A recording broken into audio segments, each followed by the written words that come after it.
आज concept academy, मेरा नाम रवि। मैं आपके लिए मैथमेटिकल कंटेंट और साथ ही साथ केवीएस की अपडेट लेके आता हूँ। तो जैसा कि मैंने आप लोगों से प्रॉमिस किया था, मैं चाहता तो बहुत कुछ करना चाहता हूँ आपके लिए मेरे वाले सब्जेक्ट में, लेकिन नहीं कर पा रहा। वो सिर्फ और सिर्फ आप लोगों के प्यार ना मिलने की वजह से है, ठीक है ना। चलो, तो सर्कुलर मोशन के कंसेप्ट में पढ़ा चुका हूं।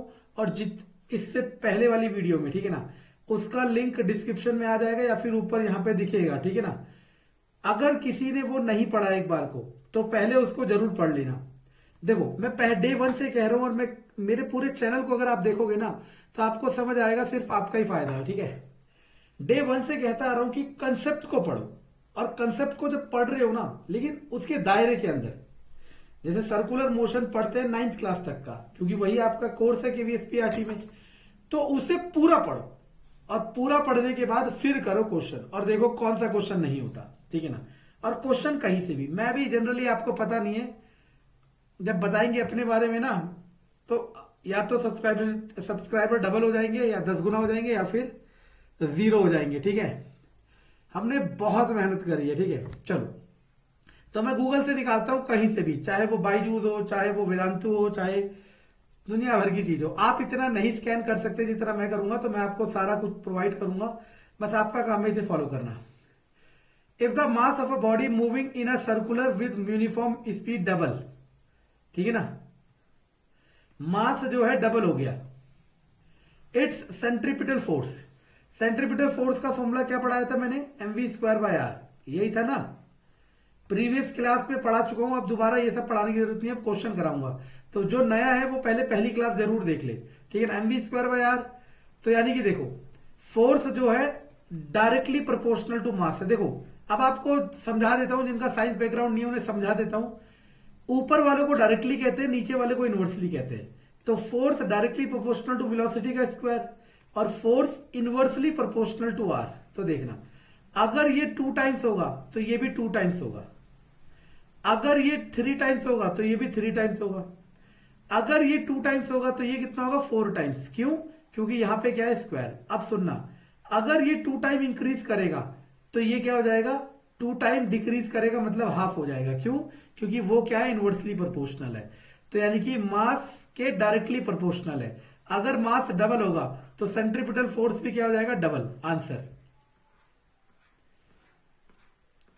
बहुत टफ चीजें हैं ये, ठीक है ना, और उसके लिए तो बहुत ज्यादा जिसका साइंस बैकग्राउंड नहीं है। The direction of velocity in a circular motion, circular motion में वेलोसिटी की डायरेक्शन, मैंने आपको क्या बताया था? अगर पत्थर बंधा है धागे में, तो हर पॉइंट ऑफ टाइम पे जो पत्थर की डायरेक्शन होती है, स्टोन की डायरेक्शन होती है, वो टेंजेंशियली होती है, स्पर्श होती है, स्पर्श रेखा। यानी कि वेलोसिटी की डायरेक्शन तो हर पॉइंट ऑफ टाइम पे चेंज हो रही है, ठीक है ना। तो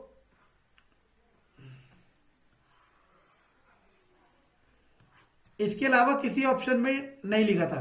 सेंटर नहीं, स्ट्रेट नहीं। अब कई बच्चे सोचने लगते हैं ये स्ट्रेट ही तो है। नहीं बच्चा, इसे टेंजेंशियल कहते हैं, ठीक है ना। स्ट्रेट होता है ऐसे हो जाता सीधा।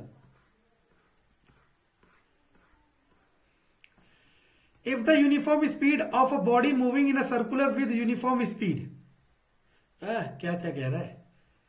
स्पीड को डबल कर दिया, सेंट्रीपिटल एक्सेलरेशन। तो देखो कैसे करना है। सेंट्रीपिटल फोर्स का फॉर्मूला था mv²/r, और वैसे फोर्स का फॉर्मूला क्या होता है? ma।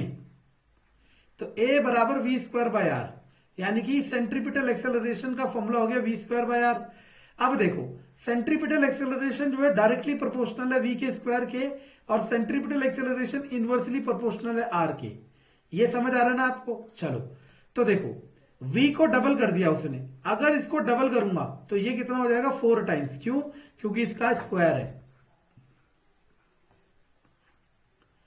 I don't think so इससे आसान और इससे अच्छा तरीका हो सकता है आपके लिए। अगर आप सपोर्ट कर रहे हैं ना इस चैनल को, तो मैं इसे कहां से कहां ले जा सकता हूं, आप इमेजिन नहीं कर सकते, ठीक है ना।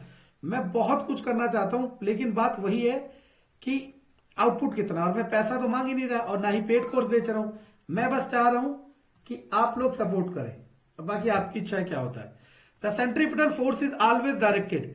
अब इधर आ जाओ, मैंने क्या कहा था? धागे में पत्थर बंधा हुआ है, अब पत्थर घूम रहा है। पत्थर जाना तो टेंजेंशियली चाहता है, लेकिन पत्थर को सर्कुलर पाथ में घुमा रहा है, और कौन घुमा रहा है? वो धागा घुमा रहा है। यानी कि ये धागा जो है, ये जो धागा है, ये एक फोर्स लगा रहा है और उस फोर्स को हमने नाम दे दिया था सेंट्रीपिटल फोर्स। उस फोर्स को नाम दे दिया था सेंट्रीपिटल फोर्स। तो ये सेंट्रीपिटल फोर्स किस तरफ लग रहा होता है? अंदर की तरफ। मैं कंसेप्ट वाली क्लास में सब कुछ बता चुका हूं। तो आंसर देखो, along the direction of motion नहीं, अवे फ्रॉम द सेंटर नहीं, टुवर्ड द सेंटर सही। Centripetal acceleration is due to, अब सेंट्रीपिटल एक्सेलरेशन अभी बता चुके हैं, centripetal force M V square by R, centripetal force M A से ए गया, ए बराबर वी स्क्वायर बाय आर। अब देखो, याद करो जब मैंने कंसेप्ट पढ़ाया था, देखो जो भी मेरी पहली वीडियो देखने के बाद इस क्लास को देख रहा है, देखो तरीका क्या होता है मैं बता देता हूं।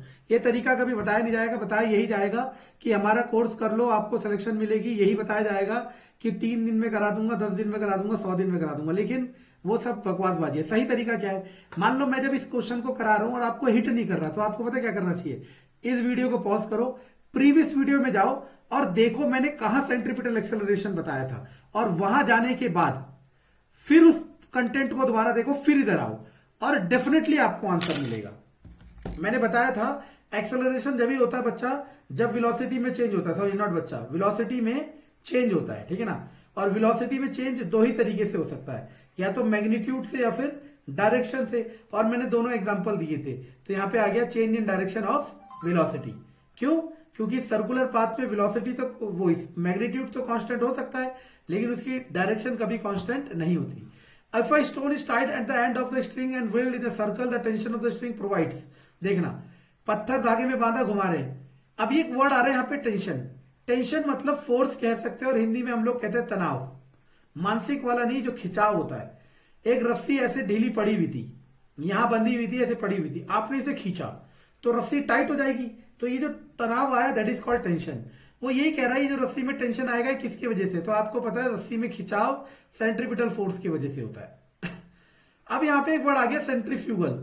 अब यहाँ पे दो चीजें कंफ्यूज बहुत करती हैं, मैं आपको क्लियर कर देता हूं। लेकिन मेरा फोर्स वाला चैप्टर अगर किसी ने देखा है या अभी भी जाके देख सकते हो, तो फोर्स वाले में सेंट्रीफ्यूगल को मैंने बहुत डिटेल में बता रखा है, जितना आपके लिए जरूरी है। सब कुछ है फ्री ऑफ कॉस्ट, और दुनिया इसको बेच रही है, ठीक है ना। बेचना मैं भी चाहता था, और मैं सॉरी मैं सर दर्द हो रहा है, बेच मैं भी सकता था, ठीक है ना। सुनना, सेंट्रीपिटल फोर्स और सेंट्रीफ्यूगल फोर्स क्या होता है? देखो, अभी पत्थर धागे में घूम रहा है, तो हमने कहा धागा अंदर की तरफ फोर्स लगा रहा है, जिसे नाम दे दिया सेंट्रीपिटल फोर्स। अगर मान लो, अब आपने कहा कि सर आपकी बात मैंने मान ली, आपकी बात मैंने मान ली, ये फोर्स अंदर की तरफ लगा रहा है, तो पत्थर अंदर ही आ जाए। अगर मान लो ये एक ऑब्जेक्ट है, ये धागा पकड़ के आपने इधर को खींचा, तो ये इधर को ही तो आएगा, लेकिन ये अंदर को भी नहीं आ रहा। तो फिर न्यूटन थर्ड लॉ का इस्तेमाल किया गया, every action is equal in the body reaction. तो इन्होंने कहा इस सेंट्रीपिटल फोर्स का रिएक्शन जो होता है उसे कहते हैं सेंट्रीफ्यूगल फोर्स।